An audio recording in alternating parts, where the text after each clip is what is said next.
నమస్తే. Welcome to Shri media. నేను మీ విష్ణుప్రియ. 2025 సంవత్సరంలో మన రాశి ఫలాలు ఎలా ఉన్నాయి? 12 రాశుల వారికి ఎవరెవరికి ఏ విధంగా ఉంది? ఈ నూతన ఆంగ్ల సంవత్సరంలో ఏ రాశి వారికి ఎలా ఉండబోతుందో ఇప్పుడు తెలుసుకుందాం. మనతో పాటు ఉన్నారు గురువుగారు లక్ష్మీనారాయణ గారు. గురువు గారితో మాట్లాడి 12 రాశుల వారి యొక్క రాశి ఫలాల గురించి సవివరంగా తెలుసుకుందాం. నమస్తే గురుగారు. 2025 సంవత్సరం సాధారణంగా అయితే మన తెలుగు పంచాంగం కాదు, కానీ నూతన ఆంగ్ల సంవత్సరం కదా. ఈ సంవత్సరంలో 12 రాశుల వారికి ఎలా ఉందో ఒకసారి తెలుసుకుందాము గురుగారు. ముందుగా మేషరాశి వారికి. శ్రీ గురుభ్యో నమః. హరి ఓం. యఃకర్తా జగతాం భర్తా సంహర్తా మహసాం నిధిః ప్రణమామి తమాదిత్యం బహిరంతస్తమోపహం. ఆదిత్యోర్కోరవిర్భానుర్భాస్కరశ్చ దివాకరః మార్తాండ సవితా హేళిస్తీక్షణం శుర్మిహిరో రవిః. అసలు సంవత్సరాది అంటే ఏమిటని కావాలి మనకు. సంవత్సరాది అంటే యుగాది అంటున్నారు.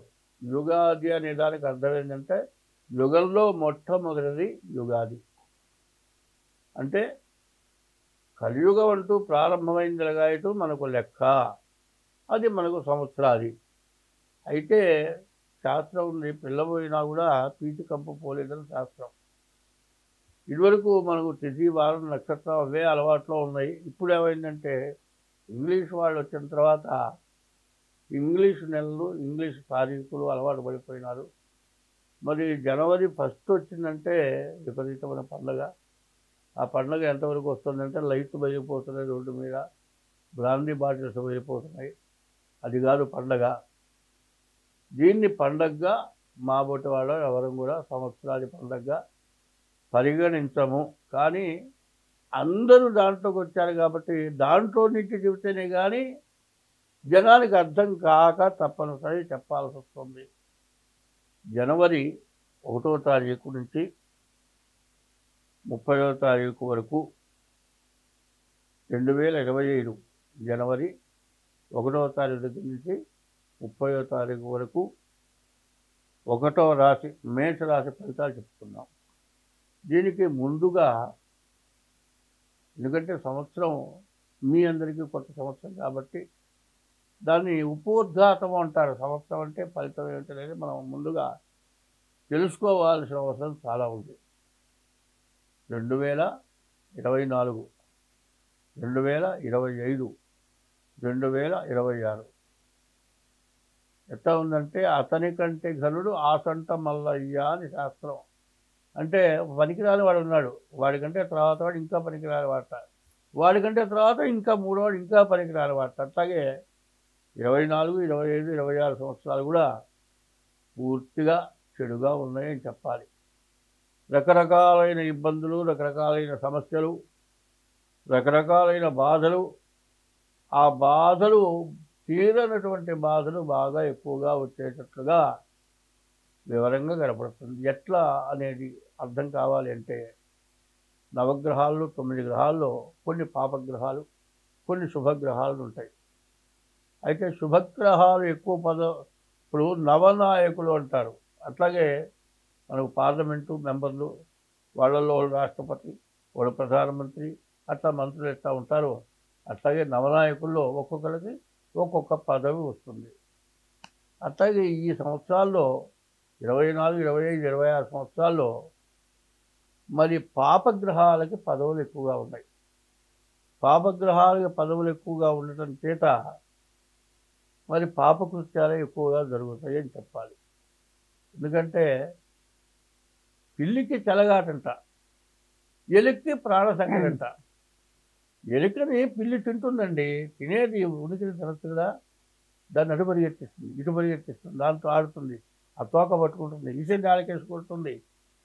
సరే చచ్చేదా ఒక్కసారి చంపితే బాధ లేదు, అటుగొట్టి ఇటుగొట్టి దాన్ని ప్రాణం తీసి కొంచెంసేపు కోరికి ప్రాణం శాంతం పోకుండా వేధించి చివరికి దానంతరం చచ్చిపోయేదాకా పిల్లి ఎలికి నచ్చ చేస్తుంది. అది పిల్లికి చెలగాటం, ఎలికి ప్రాణ సంకటం అంటారు. ఇప్పుడు కూడా మన పరిస్థితులు దేశంలో ఈ నవనాయకుల ఫలితాల వల్ల సమస్యలు బాగా ఎక్కువగా వచ్చే పరిస్థితులు బాగా ఎక్కువగా కనపడుతూ ఉన్నాయి. ఆ పరిస్థితులు అధిగమించాలి అంటే మాకు కొన్ని రకాలైన పద్ధతులు అవలంబించాలి. ఇప్పుడు నీళ్లు లేవనుకోండి, తడిగుడ్డ పెట్టి ఒడిదుట్టుకుంటున్న వాళ్ళు చాలామంది ఉన్నారు కొన్ని దేశాల్లో. అట్లాగే దానికి పద్ధతులు ఉన్నాయి. ఎందుకంటే నీళ్లు తేవాలండి. ఒకవేళ ఇప్పుడు మనకి ఇళ్ళలో పంపు తిప్పి నీళ్ళు వస్తున్నాయి. ఒకప్పుడు చెరువుకు పోయి మంచినీళ్ళు తెచ్చారు. అవును. ఒక ఆడ మనిషి బిందె మోసుకొని తేవాలంటే చాలా కష్టం. ఊరింటికిను చెరువుకి కనీసం 2 కిలోమీటర్ల దూరం ఉంటుంది. అంత దూరం పోయి ఆడవాళ్ళు తేలేరు, మగవాళ్ళు తెచ్చేవాళ్ళు. మగవాళ్ళు తేవాలంటే బిందె భుజాలు పెట్టుకొని తేవాలంటే ఎన్నిసార్లు తిరగాలి? కావడి అని ఉండేది. ఆ కావడిలో అటు బిందె పెడితే ఆ బద్ద బ్యాలెన్స్ అనమాట ఊపిస్తూ ఉంటుంది. ఆ ఊపిలో గబగబగా పరిగెత్తి కూర్చొని వచ్చేస్తారు. ఆ కావడి నడవడానికి కూడా మంచి ఊపిస్తుంది. అదే కాదండి, వెనక 2 బిందెలు, ముందు 2 బిందెలు, 4 బిందెలు పెట్టుకొని ఆ కావడి వేసుకొని వస్తారు. ఒక్క ట్రిప్పుకు 4 బిందెలు నీళ్ళు వస్తున్నాయి. అట్లాగే తర్వాత మా చిన్నతనంలో కొత్తగా సైకిళ్ళు వచ్చినాయి. ఆ సైకిళ్ళు వచ్చిన రోజులు ఎట్లా ఉండేదంటే ఆ సైకిల్ ఎట్లా పోతుందో అర్థమయ్యేది కాదు. ఏంది ఇట్లా పోతుంది, ఏమి ఆధారం లేకుండా 4 చక్రాలు పోతే అది బాగానే ఉంది, 2 చక్రాల సైకిల్ ఎట్లా పోతుంది అనుకునేవాళ్ళం. అది బ్యాలెన్స్ మీద పోయింది. మరి కావడి మీద నీళ్లు కూడా బ్యాలెన్స్ మీద వస్తున్నాయి. అదేవిధంగా ఆ బ్యాలెన్స్ ఎట్లా ఉందో మనం బతకటం కూడా బ్యాలెన్స్గా బతకాలి. బ్యాలెన్స్గా బతికితేనే ఈ సంవత్సరాలు పూర్తిగా గడుస్తాయి.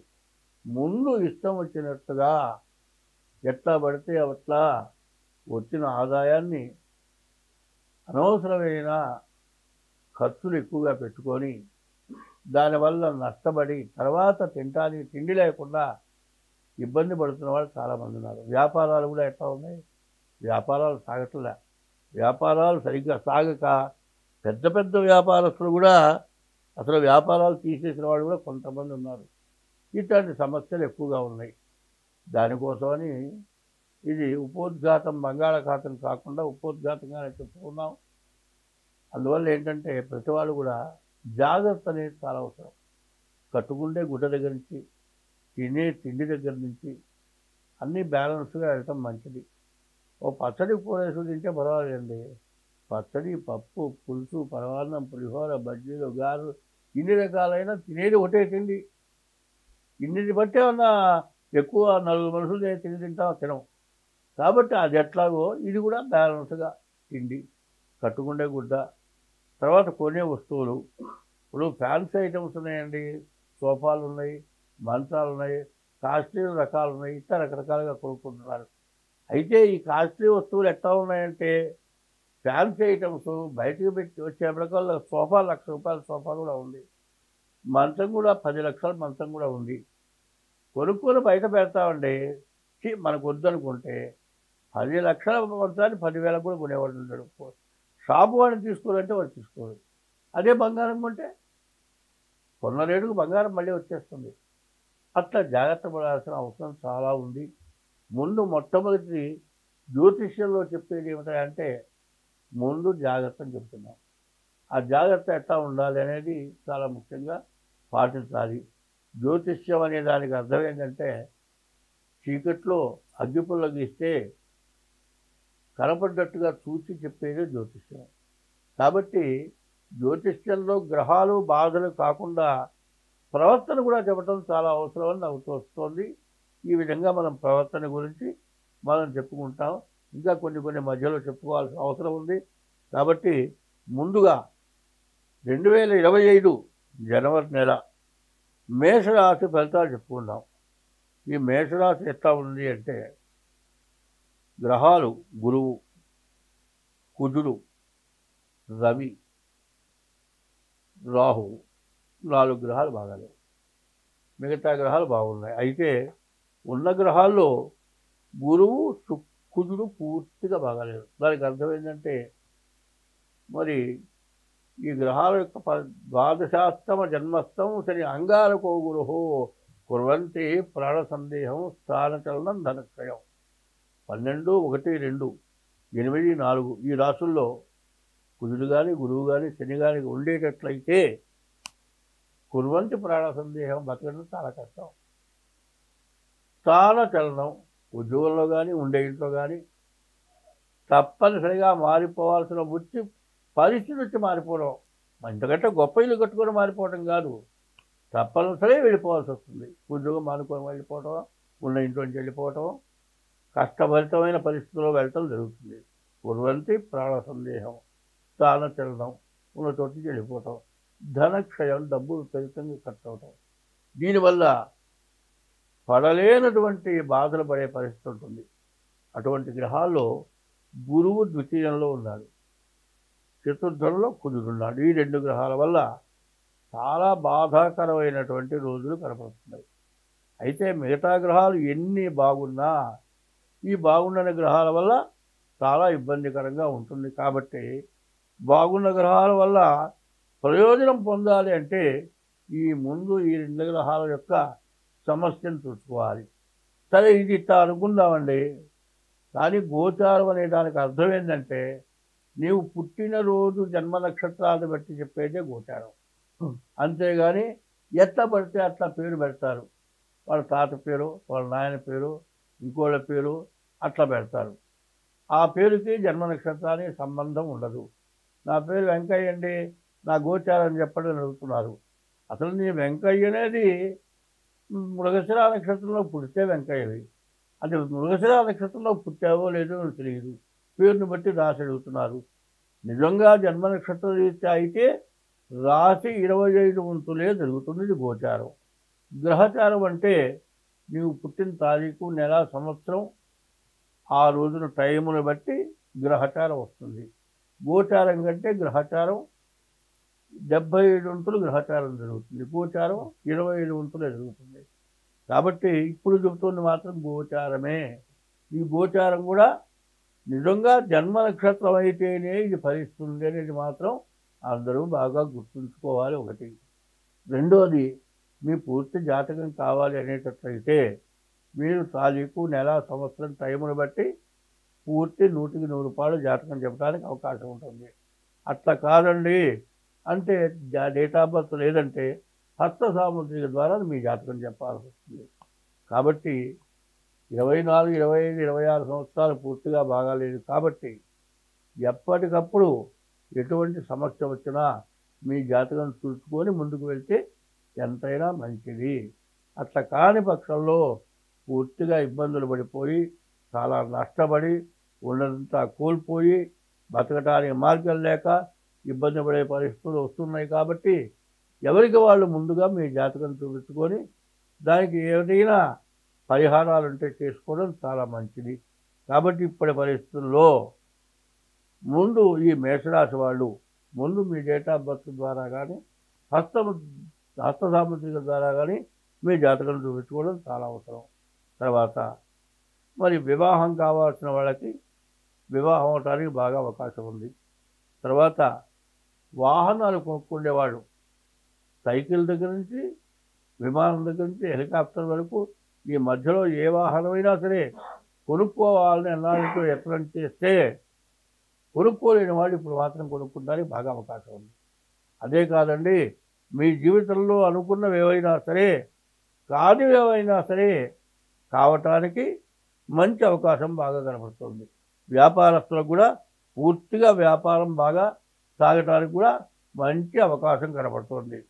అయితే ఇవన్నీ బాగున్నాయి కదా అంటే కేతువు మంచి జ్ఞానాన్ని ఇచ్చేవాడు. ఎవరితో ఎట్లా మాట్లాడాలి, వాళ్ళకి మనం చెప్పేది అర్థమయ్యి మనం చేసే పనికి సహకరించేట్టుగా మాట్లాడగలిగిన కేతువు వల్ల మంచి శక్తి కూడా ఉంటుంది. ఇన్ని ఉన్నాయంటే అంగట్లో అన్నీ ఉన్నాయి, అల్లు నోట్లో తేనె ఉన్నది అన్నట్లుగా గురువు కుజుడు బాగా ఇబ్బంది పెట్టే పరిస్థితిలో ఉన్నారు. కాబట్టి ఈ రాశి వాళ్ళు మీ జాతకాన్ని చూపించుకోవడం చాలా అవసరం. కాబట్టి ప్రతిదీ బాగున్నది బాగుండలేదు అంటాం కాదు. మన శరీరంలో 9 భాగాలు ఉన్నాయి, 9 రంధ్రాలు. పుట్టడం 9 నెలలకు పుట్టాము. 2 కళ్ళు, 2 ముక్కులు 4, 2 చెవులు 6, నోరు ఒకటి 7, ఒంటరి పోయిన ఒకటి, లెట్రిన్ ఒకటి, మొత్తం 9 రంధ్రాలు. ఒక కన్ను కనపడకపోతే ఇబ్బంది అవుతుందా కాదా? ఓ చెవి కనపడ 2 చెవుల్లో ఒక చెవి కనపడకపోయినా ఇబ్బందే. మరి ముక్కుల్లో గాలి పీల్చలేకపోయినా ఇబ్బందే. ఇందులో ఈ 9 రంధ్రాలకి 9 రకాల సమస్యలు వస్తాయి కాబట్టి 9ంట్లో ఏది పని చేయకపోయినా ఇబ్బందే. కాబట్టి మరి 9ంట్లో 2 బాగా లేవు. ఈ రెండింటిని మాత్రం జాగ్రత్తగా చూసుకోవాల్సిన అవసరం ఉంది. ఈ రెండిట్లో జ్ఞానేంద్రియాలు అంటారు. జ్ఞానేంద్రియాలు 7: కళ్ళు, ముక్కులు, నోరు, చెవులు. ఇవి మొత్తం జ్ఞానేంద్రియాలు. ఈ జ్ఞానేంద్రియాలు ఎట్లా ఉంటాయంటే తెలిసిన మనిషేనండి. ఒక ముసుగేసి తీసుకొచ్చి వీళ్ళు ఎవరంటే ఏమైనా చెబుతామో చెప్పలేము. బాడీ మొత్తం కనబడుతుంది కానీ మొహం కనపడకపోతే మనం గుర్తించలేము. అట్లాగే ఈ జ్ఞానేంద్రియాలైనటువంటి వాటిల్లో బాగా ఇబ్బంది కలిగేటువంటి లక్షణం ఉంది. గురువు బాగుంటే అయ్యా మీ నాయన బాగున్నాడు రా అని అడుగుతారు. అదే గురువు బాగుండేదనుకోండి నీ అమ్మ మూడున్నాడు రా అని అడుగుతాడు. అది అర్థం ఒకటే, ఇది అర్థం ఒకటే. అది తన్నులు తినే మాట, ఇది గౌరవంగా మాట్లాడే మాట. కాబట్టి ఈ రాశి వాళ్ళు ఖచ్చితంగా మీ జాతకం చూపించుకొని మీ జాతకం ప్రకారం మీరు నడవటం చాలా మంచిది అని చెబుతూ ఉన్నాను. స్వస్తి. ధన్యవాదాలు గురుగారు.